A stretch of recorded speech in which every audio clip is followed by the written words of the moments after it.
Static hissed through the busted speaker above my head, a jarring, mechanical whine that snapped me back to consciousness.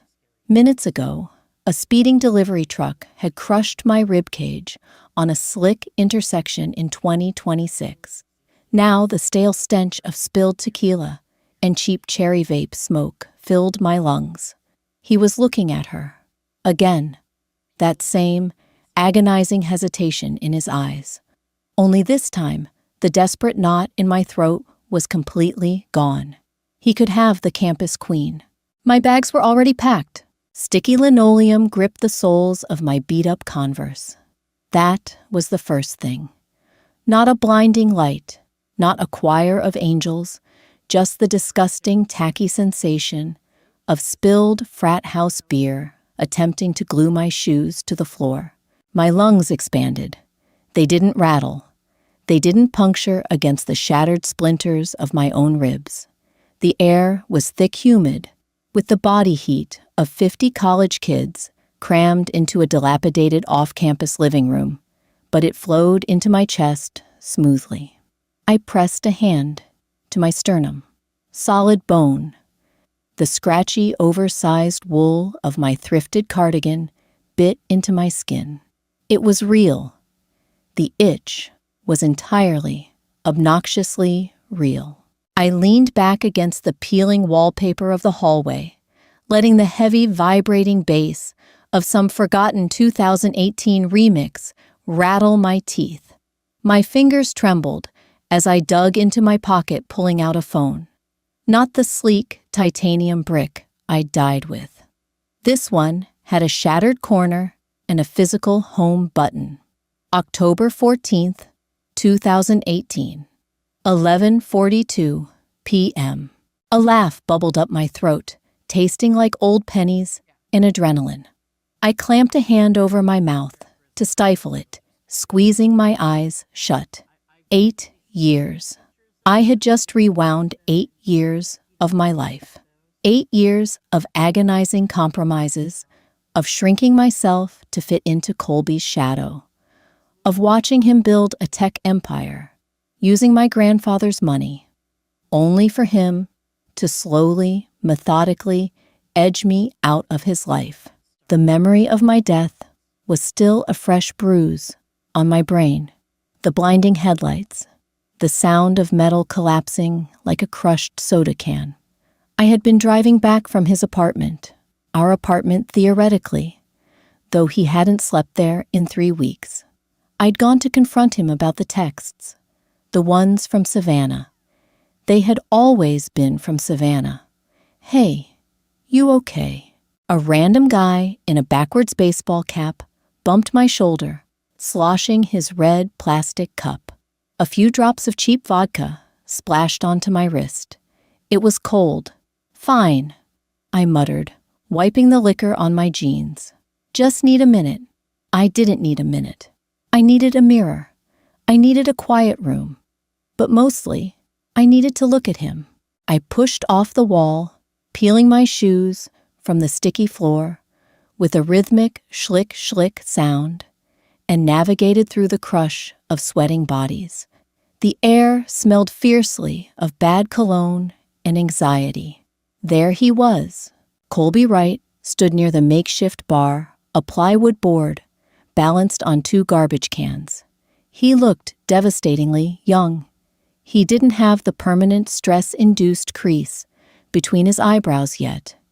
He was wearing that faded gray Henley shirt I had bought him for his birthday, the one that made his shoulders look broader than they were, and standing right in front of him, invading his personal space, with the practiced ease of a girl who had never been told no in her entire life, was Savannah Brooks. Savannah, the school beauty, the girl who smelled like expensive vanilla extract and dry shampoo, whose blonde hair always cascaded over her shoulders in perfect, effortless waves. In my previous life, she had been a ghost haunting my relationship. Colby had always claimed she was just a friend from his hometown, a networking contact, someone who just happened to need a lot of emotional support at 2 a.m. Right now, she was tracing the rim of her plastic cup with a perfectly manicured nail, looking up at him through thick lashes. "I just don't think she gets you, Colby," Savannah was saying. Her voice was loud enough to carry over the music, pitched specifically to be overheard. "You have all these massive ideas. You need someone who understands that kind of ambition, not someone who just wants to drag you down to a normal life." Colby shifted his weight. He looked uncomfortable, but he didn't step back. He never stepped back. She's practical. She means well. Practical. The word hit me, but it didn't pierce the way it used to. It bounced off. In my first life, I had walked in on this exact conversation. My heart had shattered. I had marched over, voice shaking, and thrown a full cup of beer at Savannah's chest. I had screamed at Colby. I had made a scene, and in doing so, I had handed Savannah the ultimate victory. I became the crazy, jealous, hysterical girlfriend. She became the calm, victimized confidant. Colby had spent the next 3 months pulling away from me, and I had spent those 3 months begging him to stay, ultimately buying his loyalty by handing over my inheritance to fund his startup. I watched his hand twitch. He wanted to touch her arm. He wanted to comfort her. My chest felt hollow, like a scooped-out melon leaving nothing but an annoying draft. I didn't feel rage. I didn't feel the suffocating panic of abandonment. I just felt an overwhelming, bone-deep exhaustion. I had already lived this. I had already died for it. I reached into my pocket and felt the sharp edges of my grandfather's sealed envelope. The letter had arrived 3 days ago. Tomorrow was my 21st birthday. Tomorrow, the ironclad trust fund my estranged grandfather had set up for me would fully mature. $200 million. In my past life, Colby had convinced me we were building a dynasty together. He had held my face in his hands, looked into my eyes, and told me that my grandfather's money was the seed for our future. He took the capital, registered the company in his name, and left me with a token advisory role. When the company went public and hit $1 billion valuation, I was nothing but a footnote, a practical, annoying footnote. I stared at the back of Colby's head, the soft curls at the nape of his neck. I had loved him. God, I had loved him with a desperate, pathetic ferocity. But looking at him now, watching him lean just a fraction of an inch closer to Savannah's vanilla-scented hair, the illusion evaporated. He wasn't a misunderstood genius. He was just a 20-year-old boy who liked the attention of a pretty girl and who would happily step on my neck to get what he wanted. The bass track switched a heavy drop that rattled the cheap window panes of the living room. Savannah laughed at something Colby said, a bright, tinkling sound that cut through the low frequencies. She reached out and lightly slapped his chest, letting her hand rest there for a second too long. "You're terrible," she purred, her eyes dancing. Colby chuckled, a nervous, flattered sound. He glanced around the room, a subtle, sweeping movement. He was looking for me. He was checking to see if the coast was clear, if he could linger in this warm, dangerous space with Savannah without facing consequences. His eyes locked onto mine. I was standing barely 10 feet away, leaning against the archway of the kitchen. The flickering strobe light from the corner caught the apathy on my face. Colby's entire body went rigid. I saw the micro-expressions flash across his features in rapid succession, panic, guilt, and then the immediate defensive hardening of his jaw. He was bracing for the explosion. He expected me to storm over. He expected the tears. He was already drafting his excuses. In his head, "She cornered me. We were just talking. You're acting crazy again, Natasha." Savannah noticed his shift in posture. She turned her glossy lips parting in feigned surprise when she saw me. She took a half step back immediately, playing the startled, innocent deer. "Oh, hey, Natasha," Savannah said, her voice dripping with artificial sweetness. "We were just talking about your midterms." I didn't look at her. I kept my eyes fixed entirely on Colby. The silence between us seemed to stretch, carving a tunnel through the noise of the party. I could smell the stale sweat of the room, the sharp tang of cheap citrus vodka, the dust burning on the halogen bulbs. I felt the rough texture of my own thumb, rubbing against the side of my index finger. He waited. His shoulders were tense, hitched up toward his ears. "Choose," I thought quietly. "Go ahead and choose Colby." He swallowed hard. He looked at me, standing in my baggy clothes, with my messy hair. And then he looked at Savannah, radiant and glowing in her silk top, offering him the validation he constantly craved. He didn't step away from her. He didn't walk toward me. He just stood there, paralyzed by his own cowardice, waiting for me to make the decision for him by throwing a fit. A slow, cynical smile tugged at the corner of my mouth. It felt unfamiliar on my face. I didn't yell. I didn't cry. I simply gave him a slow, deliberate nod, a dismissal. Colby's brow furrowed in deep confusion. The defensive mask slipped, replaced by genuine bewilderment. "Natasha," he called out, his voice barely carrying over the music. He took a hesitant step forward, but his hand brushed Savannah's arm as he did it. That was it. That was all the confirmation I needed. I broke eye contact, turned on my heel, and walked toward the front door. I didn't storm out. I didn't run. I walked with the steady, measured pace of someone who had just remembered they left the stove on. A guy in a football jersey bumped into me, spilling his drink. "Watch it, bitch," he slurred. "My bad," I replied, mildly, stepping around him. I reached the heavy wooden front door, the paint peeling around the brass handle. I gripped it, the metal cold and solid against my palm. When I pulled it open, the crisp, freezing October air hit my face like a physical blow, shocking my system. It smelled like dead leaves, damp asphalt, and absolute pristine freedom. I stepped out onto the porch and pulled the door shut behind me.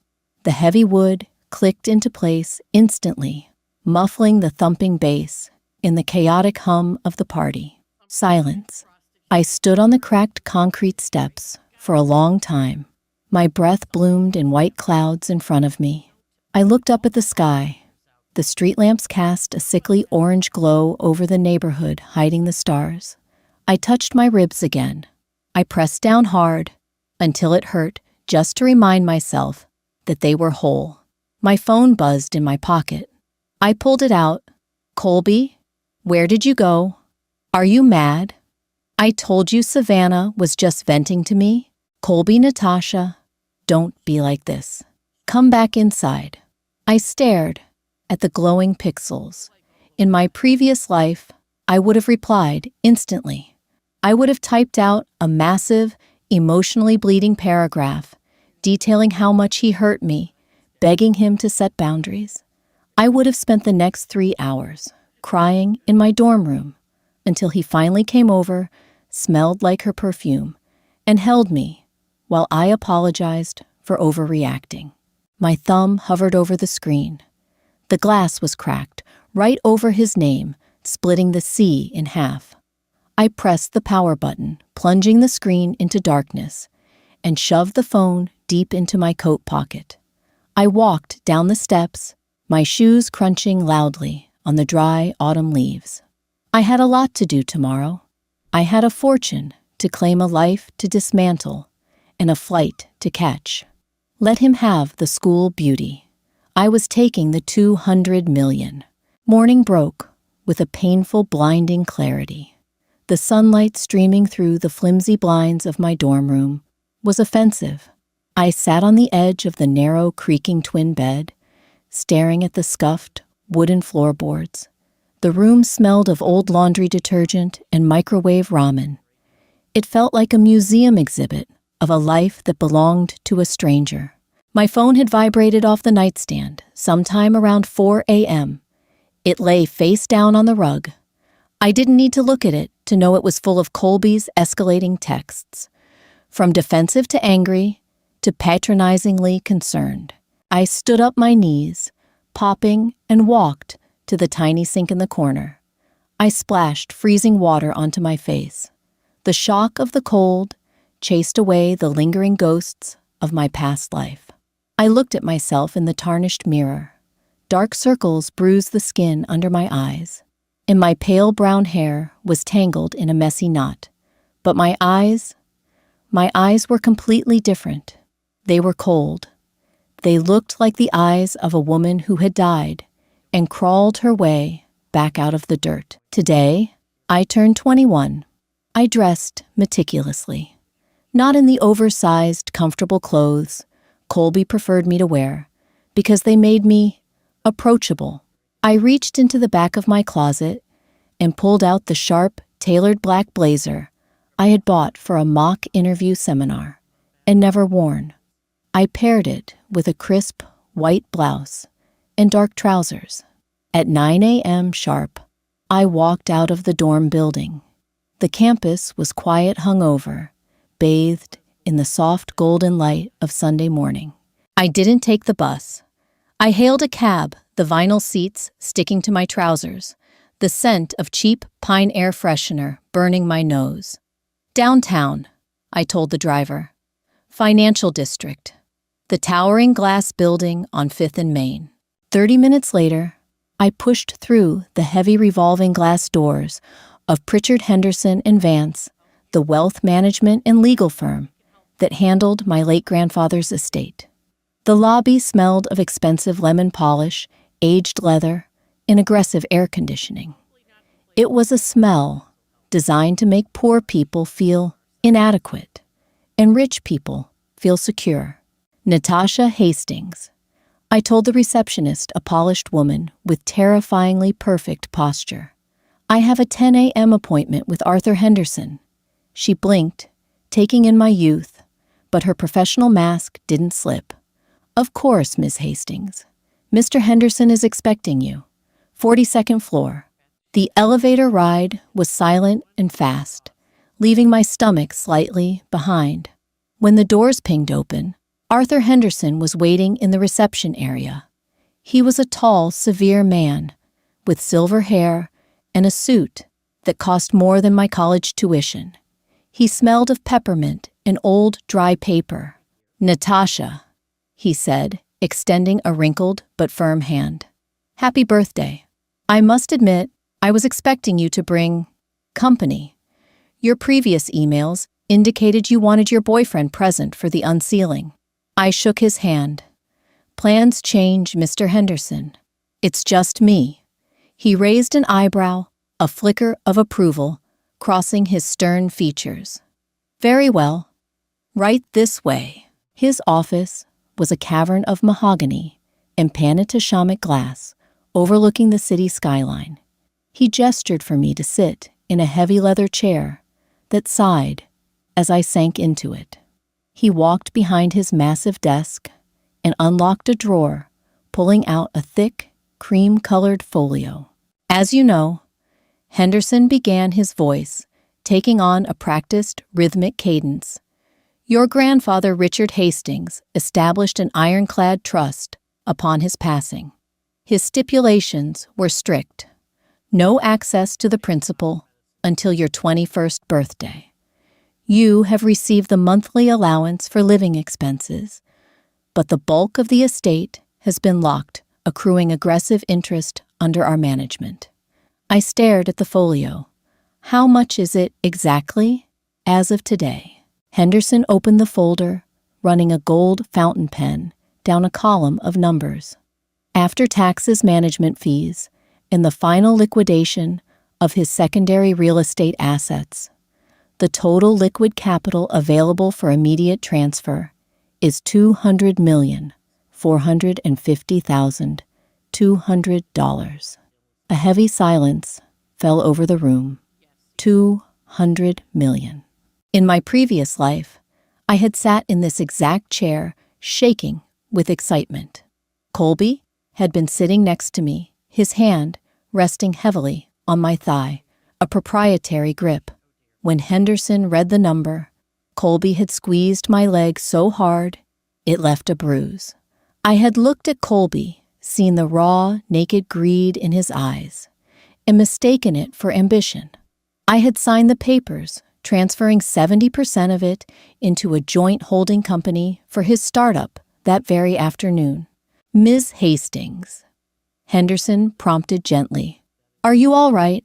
I'm fine, I said, my voice steady, surprising even myself. I want to restructure. Henderson set his pen down. Restructure. I don't want any of this capital remaining in domestic accounts, accessible to anyone but me. No joint accounts. No third-party corporate investments. I want the fund split. $50 million into high-yield, low-risk municipal bonds. $50 million into a diversified international index portfolio. And the remaining $100 million transferred to a private offshore account in Zurich under a newly formed shell corporation. Sole signatory me. Henderson stared at me. He was trying to reconcile the nervous, infatuated college sophomore he had communicated with via email with the cold, precise woman sitting in his office. A slow, genuine smile spread across his face, crinkling the corners of his eyes. Your grandfather, Henderson murmured, would be incredibly relieved. He was a deeply paranoid man, Ms. Hastings. He would appreciate this level of security. He was a realist, I corrected quietly. Where do I sign? For the next 2 hours, I signed my name until my wrist cramped. The physical sensation of the heavy Mont Blanc pen scratching against the thick, textured paper was intoxicating. Every signature was a severed tie. Every initial was a brick in the wall I was building between myself and Colby Wright. By noon, it was done. The wire transfers were initiated. The shell company Phoenix Holdings, a bit cliché, I admitted to myself, but fitting, was established. The offshore funds will be fully cleared and accessible by tomorrow morning, Henderson said, sliding a sleek, black titanium card across the desk. This is tied directly to the Swiss account. No limit, no freezes. I picked up the card. It was heavy. It felt like armor. Thank you, Arthur, I said, slipping it into my blazer pocket. What are your plans now, Natasha? He asked, walking me to the door. Returning to campus. No, I said. I need you to process my formal withdrawal from the university. Pay whatever cancellation fees apply to my dorm. Have movers pack my belongings and put them in a climate-controlled storage unit.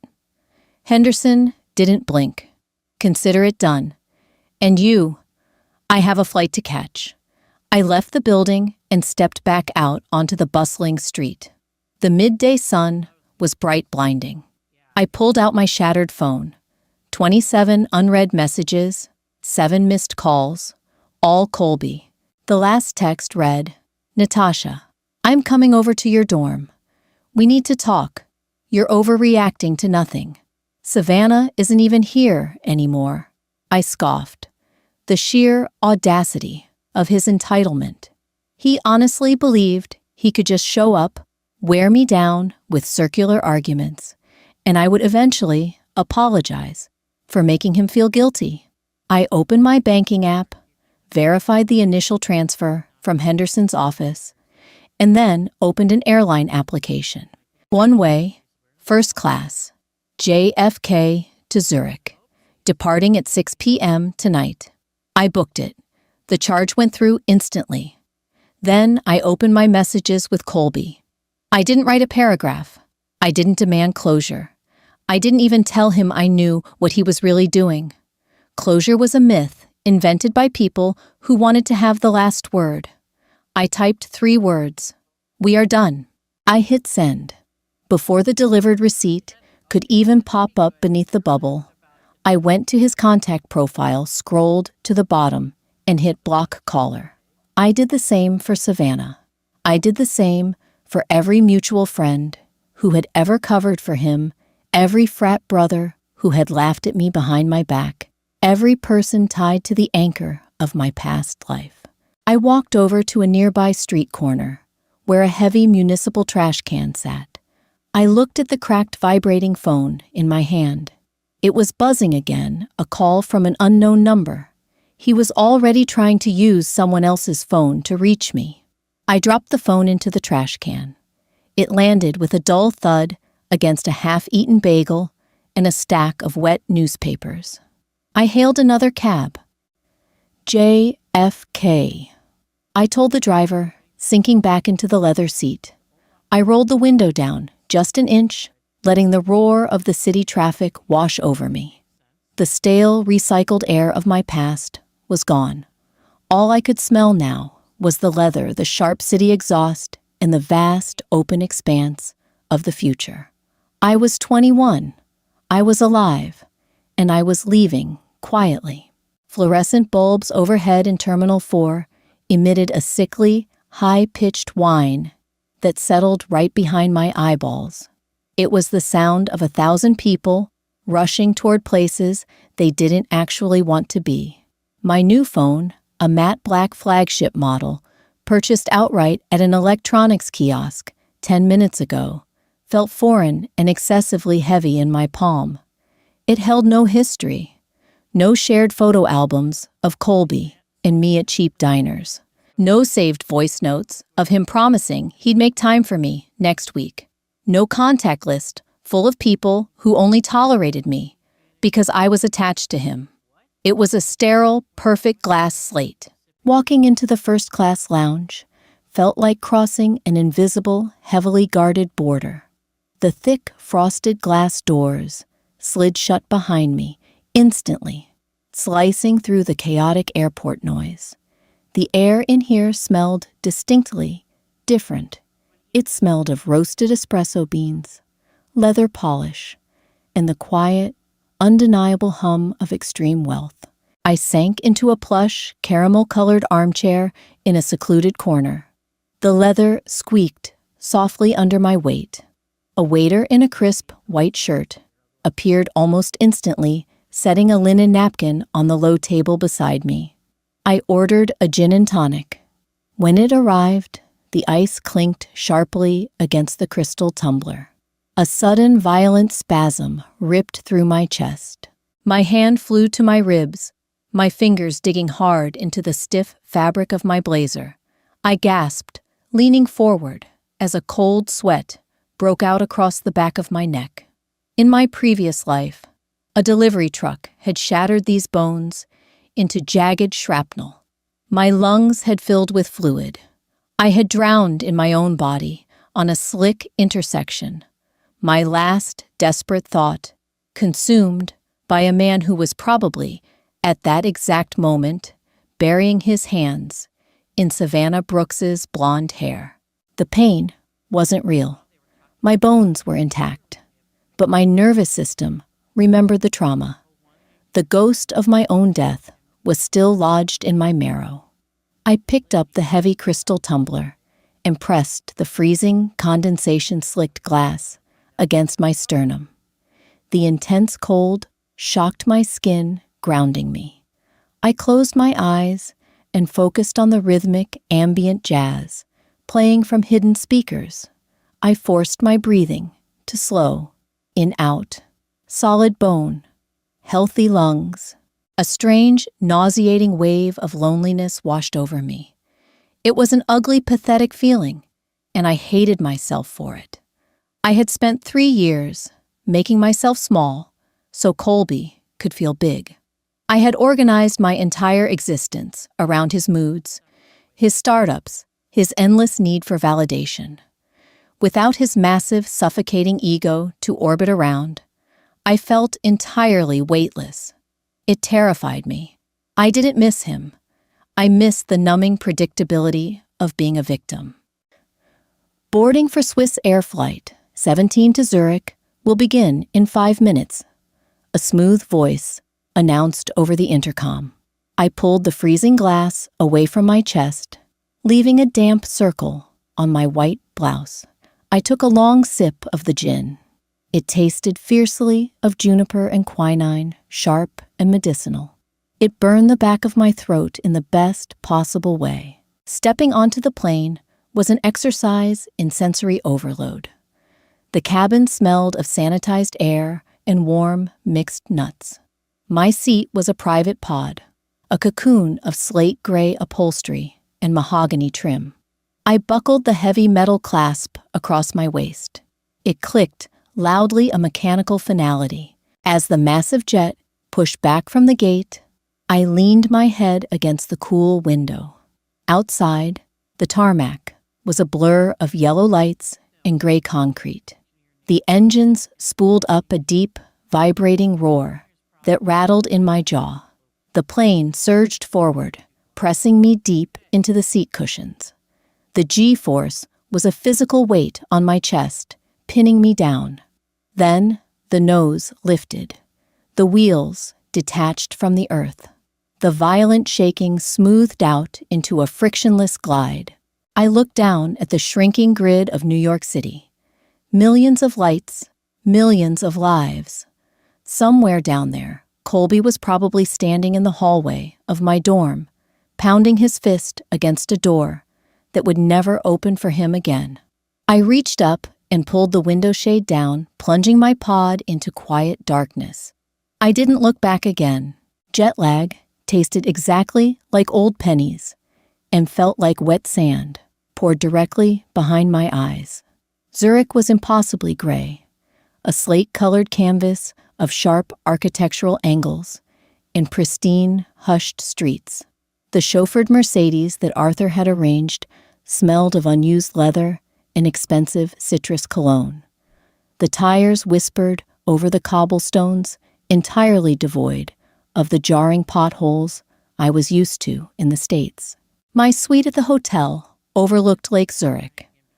The water was a dark, bruising blue, mirroring the heavy clouds above. I stood in the center of the massive room, my boots sinking into carpet, so thick it felt like moss.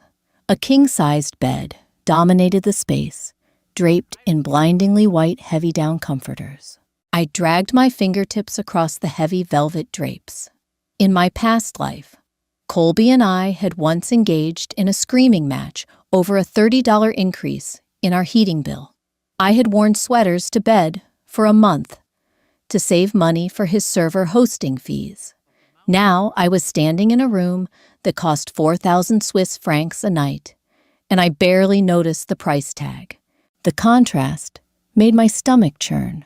It wasn't triumph, I felt. It was a deep, bitter resentment.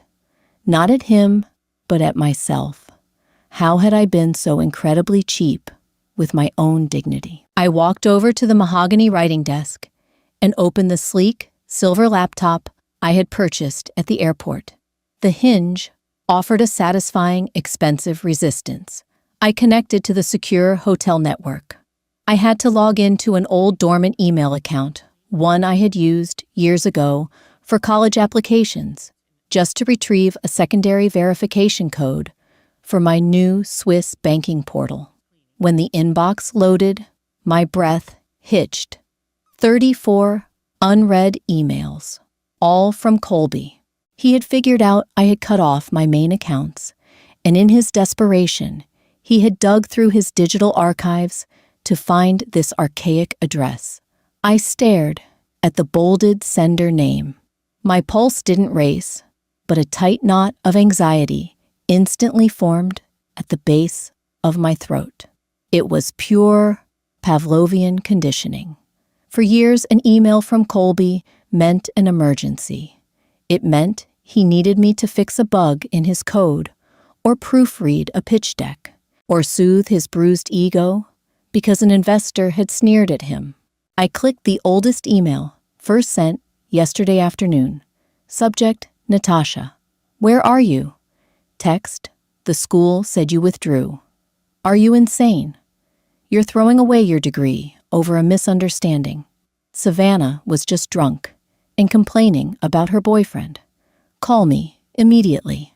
I clicked the next one, sent 3 hours later. The tone had shifted entirely. Subject, what did you do with the money? Text, I just got off the phone with my loan officer. He said the joint holding account was never funded. Natasha, the angel investors are backing out. They only agreed to the seed round because I told them your grandfather's trust was securing the back end. You promised me that capital. You can't just throw a tantrum and destroy my company. I scrolled past 20 more of the subject lines, devolving into frantic misspelled pleas. I clicked on the most recent one, sent only an hour ago. Subject, please. Text, I'm outside your dorm. They're boxing up your stuff. The RA won't tell me where you went. I get it. Okay, I screwed up. I shouldn't have been talking to Savannah. I blocked her number. I'll never speak to her again. Just please, Natasha, call me. The startup is dead without your funding. I am dead without you. I love you. I sat back in the heavy wooden chair. The screen cast a harsh blue light across my face. I love you. He didn't love me. He loved what I provided. He loved the invisible scaffolding I built around his life, so he could stand tall and pretend he was a giant. He loved the $200 million that was supposed to catapult him into Silicon Valley royalty. My fingers hovered over the keyboard. A dark, ugly part of my brain, the part that had been conditioned to serve him, screamed at me to reply, to gloat, to tell him exactly how much money I was currently sitting on, to describe the view of the lake, to rub his nose in his own pathetic failure. But as I read his frantic, groveling words again, the anger dissolved into something much colder, pity. If I replied, I was still playing his game. If I replied, I was giving him a target to aim his desperation at. He would bargain, he would manipulate, he would use my response as proof that I still cared. I didn't care, not anymore. I moved the cursor to the top of the screen. I selected all 34 emails. I hit delete. Then I went into the account settings and initiated a permanent deletion of the email address itself. The system asked me if I was sure, warning me that all data would be permanently wiped from the servers. I clicked confirm without a single microsecond of hesitation. The screen blinked, routing me back to a generic search engine homepage. He was gone, erased, a phantom limb that I was finally learning how to stop reaching for. I closed the laptop. The satisfying snap of the metal casing echoed loudly in the quiet suite. I walked over to the minibar, poured myself a glass of sparkling water, and walked out onto the private balcony. The Swiss air was biting, carrying the sharp, mineral scent of snow from the distant Alps. It stung my cheeks, shocking my system. I leaned against the wrought iron railing, looking down at the dark water of the lake. Tomorrow, I had a meeting with the senior partners of Phoenix Holdings. Tomorrow, I would start learning how to multiply my fortune instead of handing it over to a boy who didn't know how to earn it. I took a sip of the cold water. It tasted like nothing at all. It tasted perfect. Bitter espresso coated my tongue, leaving a gritty residue against the back of my teeth. The porcelain cup felt absurdly delicate in my grip, as if a sharp exhale might shatter it. I set it down on the expansive walnut table, careful not to let the ceramic clink against the polished wood. The conference room at the Zurich headquarters of Bauer and Garrison Financial was completely devoid of personality. There were no abstract paintings, no motivational quotes etched into frosted glass. The walls were paneled in dark, sound-absorbing fabric. It smelled intensely of ozone from the heavy-duty purifiers and the faint, dry scent of fresh printer ink. This room wasn't designed for dreaming. It was designed for holding on to things. Felix Bauer, a man whose tailored navy suit probably cost more than my entire undergraduate tuition, flipped open a leather-bound dossier. He didn't smile. I appreciated that. In my old life, financial advisors had always smiled at Colby, indulging his grandiose tech bro monologues, while mentally calculating their own commission. Bauer just looked at me with the flat, assessing gaze of a mechanic inspecting a complicated engine. "Ms. Hastings," Bauer said, his accent clipping the syllables into sharp little boxes. "The wire transfers have successfully cleared the international holding periods. The capital is now fully integrated into Phoenix Holdings. As per your initial directives, we have begun the allocation process into the low-yield sovereign bonds and the designated mutual index structures." I stared at the thick stack of paper in front of him. In my chest, a phantom anxiety flared. It was the exact sensation of sitting shotgun in Colby's rusted sedan, watching the gas needle hover over empty, wondering which one of us was going to have to skip lunch to afford another gallon. I had $200 million resting on this table, and my brain was still frantically tallying the cost of the free espresso. "Stop the index allocation," I said.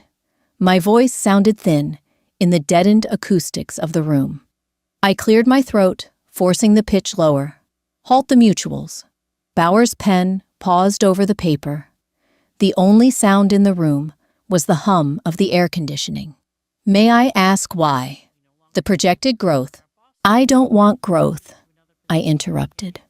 My palms were sweating. I wiped them discreetly against the rough fabric of my trousers. "I want concrete. I want assets that I can touch, that hold physical mass. Real estate, commercial properties in stable, boring markets. Land, precious metals in physical vaults." Bauer frowned, a tiny crease appearing between his graying eyebrows. "That strategy is incredibly conservative, inefficient even. The maintenance costs on physical real estate. I don't care about efficiency." I leaned forward, resting my forearms on the cold wood. "Mr. Bauer, I am not trying to build an empire. I am trying to build a fortress. If the market crashes, I want to own the dirt it crashes on. Can you execute that?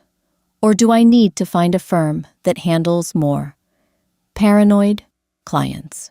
He studied me for a long, quiet moment. He was looking at my chewed cuticles, the faint, dark circles under my eyes, the defensive hunch of my shoulders. He wasn't seeing a visionary entrepreneur. He was seeing a survivor clutching a life raft. Slowly, Bauer clicked his pen. "We can acquire commercial portfolios in Geneva and Frankfurt. Boring, as you say, but utterly resistant to tech bubbles and market whims.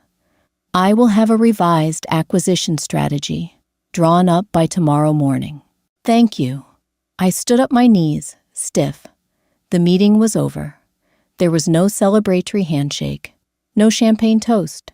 I walked out of the silent building and into the biting Swiss afternoon. The wind off the lake whipped my hair across my face, stinging my cheeks. I pulled my coat tighter, burying my chin in the collar. I was a multi-millionaire. I could walk into any boutique on the Bahnhofstrasse and buy the entire autumn collection. I could charter a yacht. Instead, I walked 3 blocks to a crowded, brightly lit grocery store. I wandered the aisles, overwhelmed by the foreign labels and the aggressive fluorescent lighting. I bought a loaf of crusty bread, a wedge of hard cheese, and a cheap bottle of sparkling water. The total came to 9 francs. I paid in cash, carefully counting the unfamiliar coins. Back in my hotel suite, I sat on the floor by the floor-to-ceiling window, eating the bread in silence. The crust scratched the roof of my mouth. I watched the city lights flicker on across the water, reflecting like scattered diamonds in the dark. I waited for the euphoria to hit. I waited for the triumphant, cinematic swell of music in my head, the vindicating rush of knowing I had won. It never came. There was only a vast, terrifying quiet. I had spent 3 years fighting a war over Colby's potential, screaming into the void of his narcissism, constantly bracing for the next betrayal, the next lie, the next late-night text from Savannah. My nervous system was wired for combat. Now, there was no enemy. There was no Colby to monitor, no Savannah to compete with. There was just me, sitting on a plush carpet in an empty room, chewing dry bread, trying to figure out who I actually was when I wasn't being slowly destroyed. Winter arrived in Zurich with a quiet, suffocating violence. The sky turned the color of wet cement and stayed that way for weeks. The snow didn't fall in gentle flakes. It drove downward in hard, icy pellets that rattled against the glass of my newly leased apartment. The flat was located in the Enge district, a spacious minimalist box of white walls and heated concrete floors. I had furnished it exclusively with heavy dark wood and stiff leather things that felt permanent, things that couldn't be easily packed into a cardboard box and thrown into the back of a moving truck. It was a Tuesday morning, precisely 8 a.m. local time, when the burner phone on my kitchen island buzzed. The harsh vibration against the granite countertop made me flinch. I was cutting an apple, and the knife slipped, nicking my thumb. A tiny bead of crimson welled up. I pressed it against my lip, tasting copper, and picked up the phone. "Arthur," I said, putting it on speaker. "Natasha, good morning." Arthur Henderson's dry, papery voice drifted through the tiny speaker. He sounded exactly the same, an anchor to a world I had abandoned 3 months ago. "I hope the weather in Switzerland isn't too dreadful. It's fine.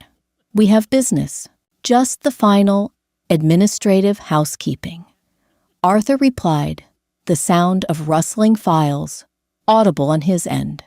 "Your withdrawal from the university is completely finalized. The remaining balance of your dorm lease was paid in full. Your belongings are secure in the climate-controlled unit in upstate New York. The recurring payment for the storage is routed through the secondary Phoenix account as instructed." Good.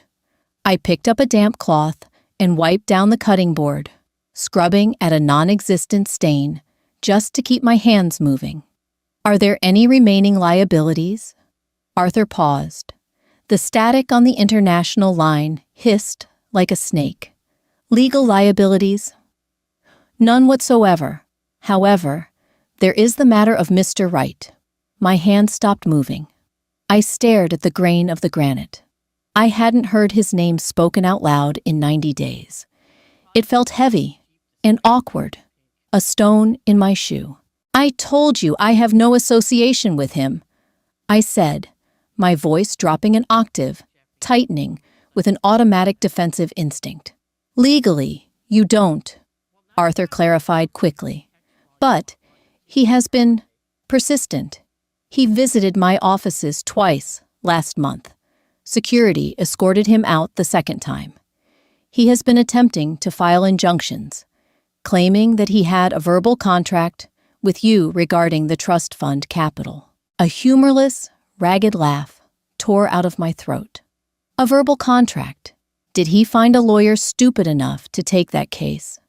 No respectable firm would touch it, Arthur said dismissively. especially since you never signed the articles of incorporation for his startup.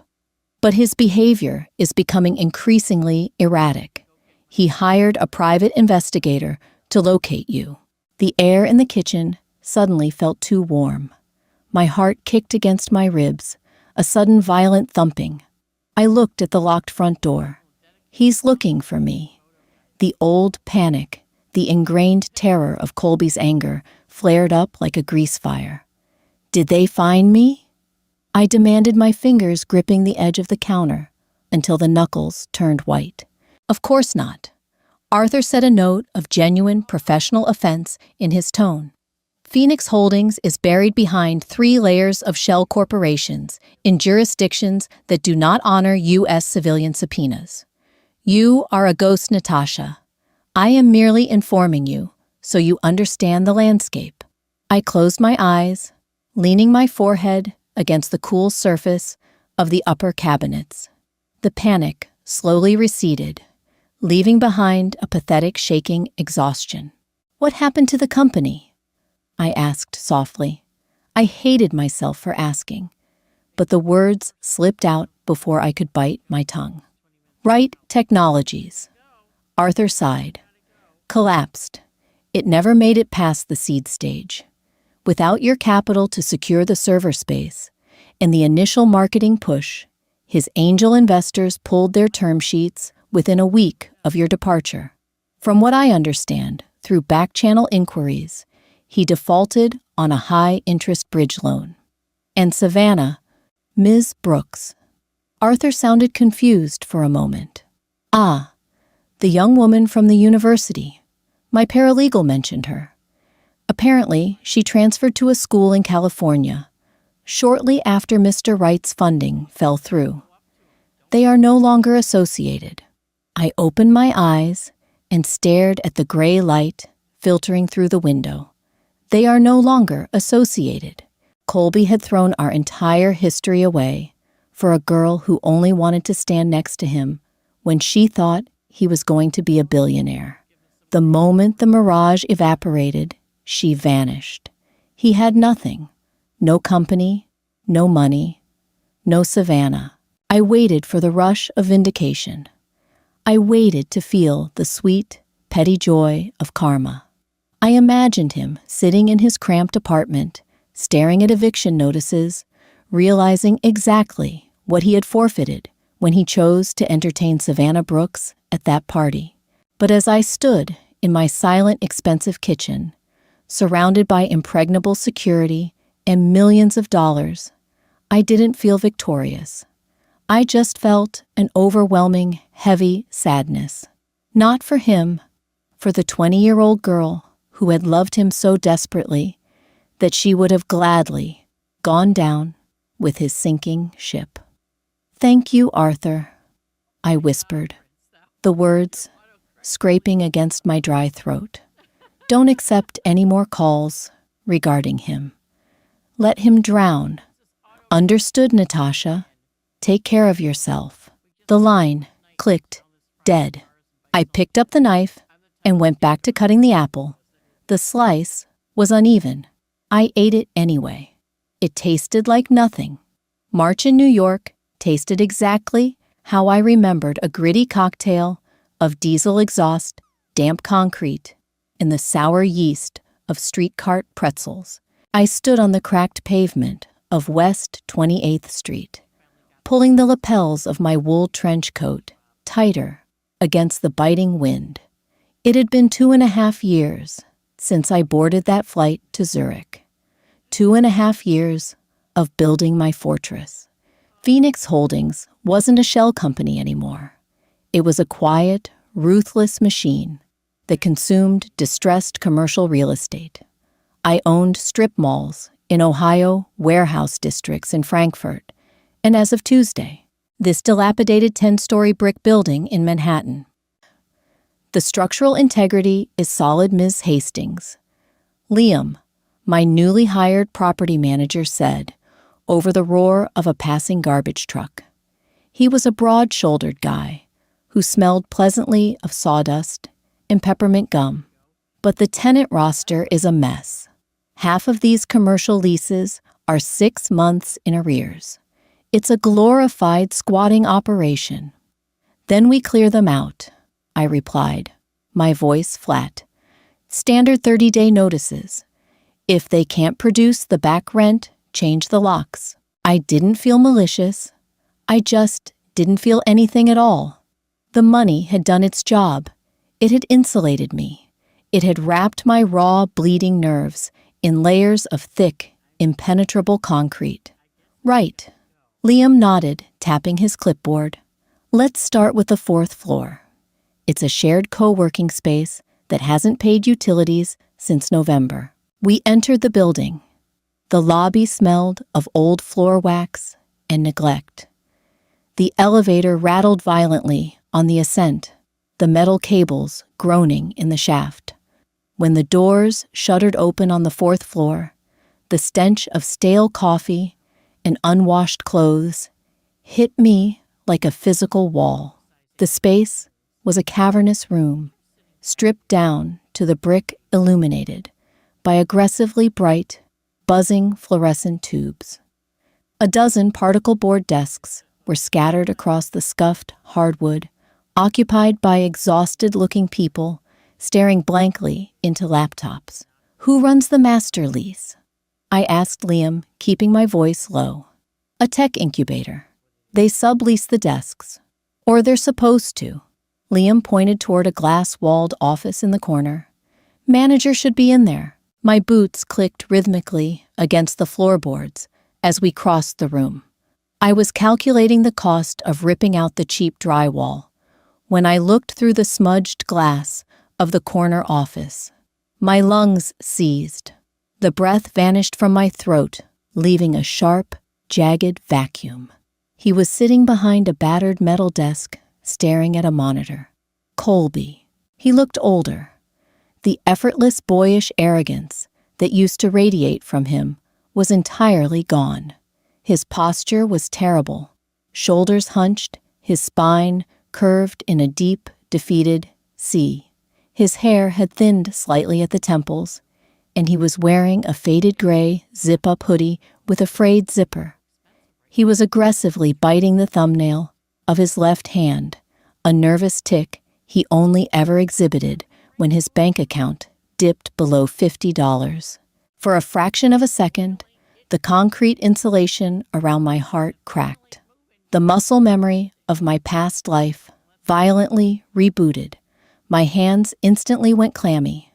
A sickening rush of adrenaline flooded my veins, screaming at me to run, to hide, to apologize for breathing his air. Then he looked up, his eyes locked onto mine through the dirty glass. He froze. The thumbnail slipped from his teeth. I stood perfectly still. I waited for the terror to consume me. I waited for him to transform back into the towering, terrifying giant who had dictated my reality for 3 years. But as he slowly stood up, knocking his rolling chair backward, I didn't see a giant. I just saw a tired, unremarkable man in a cheap hoodie. The terrifying phantom I had been running from for 2 years evaporated, leaving only a pathetic reality behind.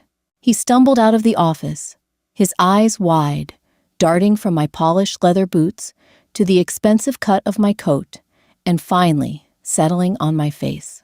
"Natasha," he whispered. His voice was hoarse, lacking the deep, authoritative resonance I remembered.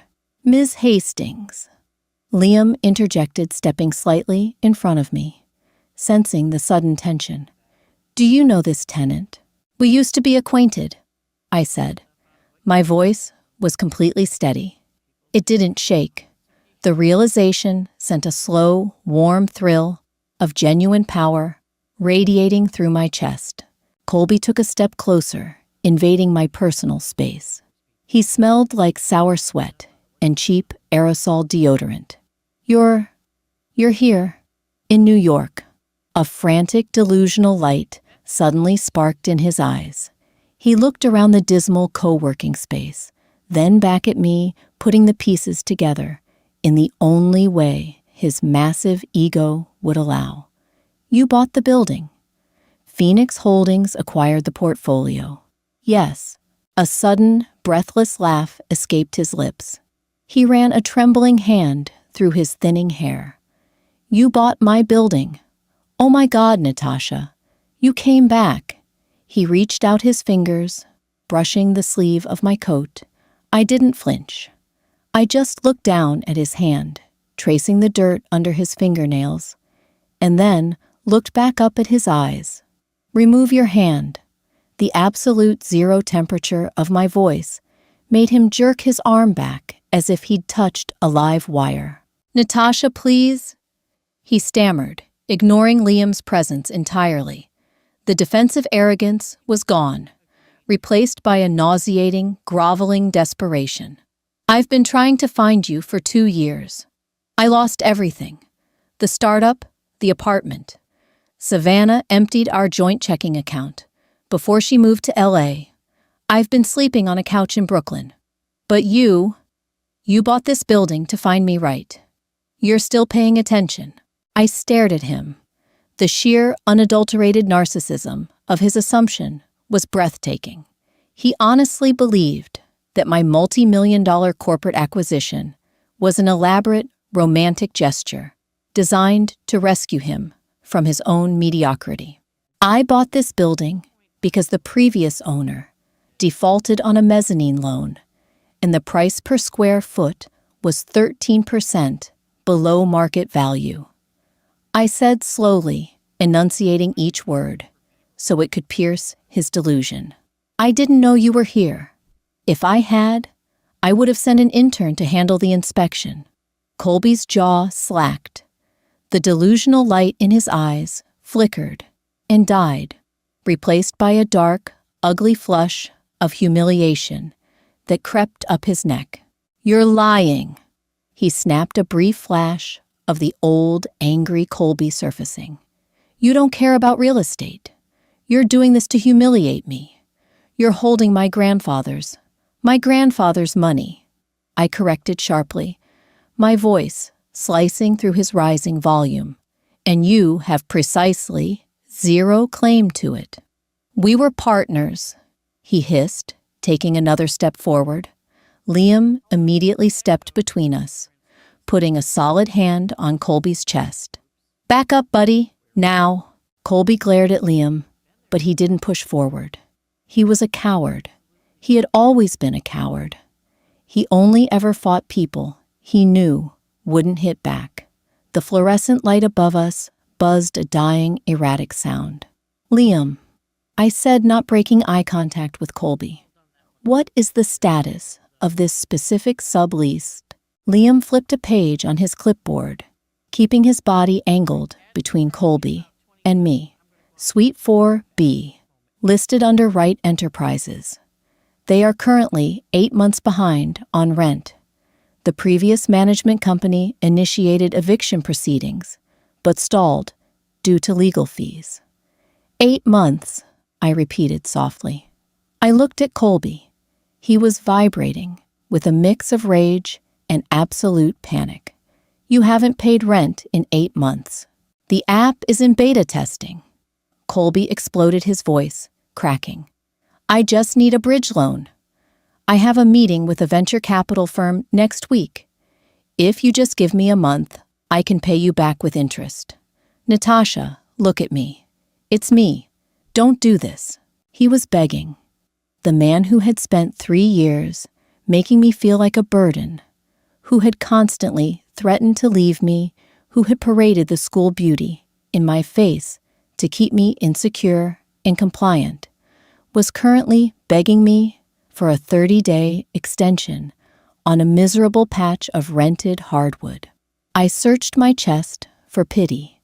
I searched for the agonizing, twisting love I used to feel for him. I dug through the ruins of my early 20s, looking for any lingering thread of attachment. There was nothing. The vault was completely empty. Liam, I said, my tone, brisk, professional. Draft a formal notice to vacate. They have 48 hours to remove their personal property. If they aren't gone by Friday morning, Hire a crew to drag the desks out to the curb and change the biometric locks. Colby's face drained of all color. He looked like he was going to be sick. Natasha, you can't. I live in here. I sleep under that desk. I don't have anywhere else to go. The confession hung in the stale air. He was homeless. He was broken. That sounds like a practical problem, I said, echoing the exact word he had used to dismiss me at that frat party 2 years ago. And I am a very practical woman. I didn't wait for his response. I turned on my heel and walked toward the elevators. Natasha, he screamed, his voice raw and echoing off the exposed brick. You owe me. You wouldn't be anything without me pushing you. You're nothing but a bitter, selfish bitch. I pressed the call button for the elevator. I didn't look back. I didn't need to. His insults used to be precision-guided missiles that could destroy my entire week. Now, they were just wet paper towels bouncing off a brick wall. The elevator doors chimed and slid open. I stepped inside Liam, following closely behind me. Through the closing gap of the doors, I saw Colby standing in the middle of the room. The other tenants were staring at him. He looked incredibly small. The heavy metal doors clanged shut, cutting off his face, his voice, and his existence. The cage shuddered and began its descent. Are you all right, Miss Hastings? Liam asked quietly, watching me out of the corner of his eye. I looked at my hands. They weren't shaking. My chest wasn't tight. I took a deep breath of the dusty elevator air. My lungs expanded fully, pressing against my ribs.